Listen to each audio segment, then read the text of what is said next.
Diabetes রোগীর জন্য এটা যে কতটুকু কার্যকারী তা আপনারা অনেকেই জানেন না।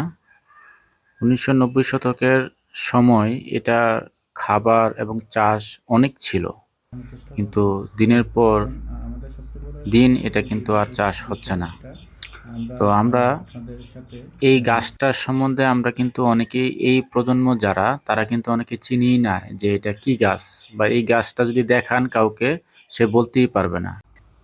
আপনারা এই গম ভেজে খেতে পারেন, বা যেটাকে আমরা বলি অনেক সময়, বা অনেক সময় না, এখন আমরা যেটা প্রচলন, গমের রুটি।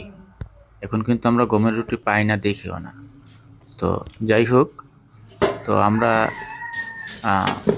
ভাজার জন্য যে প্রসেসটা করবেন আপনারা, সেটা হলো আপনারা এই গমটা সংগ্রহ করার পর এটা ভালোভাবে পরিষ্কার করে নেবেন বা ঝেড়ে নেবেন। তারপরে আপনার যে কোনো পাত্রে আপনি এটা হালকা আছে ভেজে নেবেন। পুরোপুরি ভাজলে হবে না, মিডিয়াম মিডিয়াম তাইলে ভাজবেন, যেন এটা পুরা না হয়। জাস্ট যে কাঁচা যে একটা ফ্লেভার, সে ফ্লেভারটা যেন দূর হয়, এই প্রসেসে আপনি এটা ভাজবেন। আর ডায়াবেটিস রোগীরা কেন এটা খাবেন, এটা তাৎক্ষণিক যে শক্তি যোগায় তা আপনি কল্পনা করতে পারবেন না। প্রয়োজনে আমরা পরবর্তী ভিডিওতে ১০০ গ্রাম গমে কতটুকু পরিমাণে শক্তি, ক্যালোরি এগুলা আছে, এগুলো নিয়ে আমরা আলোচনা করব।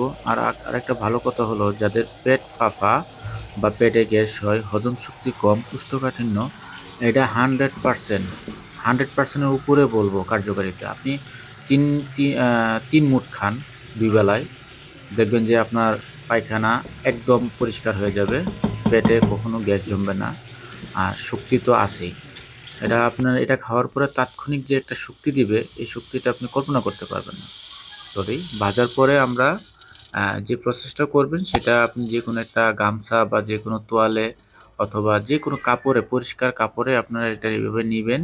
নিয়ে এটার যে ময়লা বা ধুলাবালি আছে, সবটা কিন্তু আপনার মানে পরিষ্কার হবে আর কি।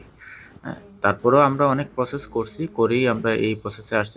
খাবারের আগে আমরা আরেকটুভাবে সচেতনমূলকভাবে আরও একটু পরিষ্কার করে নিলাম, কারণ এটা তো ধোয়া যায় না। আবার অনেকে ধুয়ে শুকাইয়া তারপরেও ভাজতে পারবেন, এটা আলাদা বিষয়। তো এভাবে করে আপনারা ট্রাই করবেন পরিষ্কার করে নেওয়ার জন্য। আর আর ডায়াবেটিস রোগীর জন্য কেন আমি বলবো, কারণ এটা প্রাচীনকালে এটা ছাড়া চলতোই না। এটার একটা জাও আছে, আটার জাও বা গমের জাও বলতো, হ্যাঁ? তো আমরা এখন কিন্তু এগুলা খাই না। এগুলা খাওয়া বন্ধ হওয়ার সাথে সাথে কিন্তু আমাদের শরীরে নানান রোগ জন্মাচ্ছে, বা আমাদের রোগ প্রতিরোধ ক্ষমতা যুদ্ধ করতে পারতেছে না। তো অবশ্যই নিয়মিত খান, সুস্থ থাকুন, এছাড়া বিকল্প কোনো রাস্তা নেই। আপনি ৭ দিন খান, দেখেন আপনার পেট ফাঁপা, বাথরুম ক্লিয়ার পরিষ্কার হয়ে যাবে। ডায়াবেটিস তো নিয়ন্ত্রণ রাখে এটা খেলে। তাছাড়া শক্তি, আপনি যে দুর্বলতা ভোগ করবেন, সেই দুর্বলতা দূর হবে। আশা করি ভিডিওটি দেখে আপনাদের ভালো লাগছে এবং আপনারা ট্রাই করে দেখেন। আসসালামু আলাইকুম।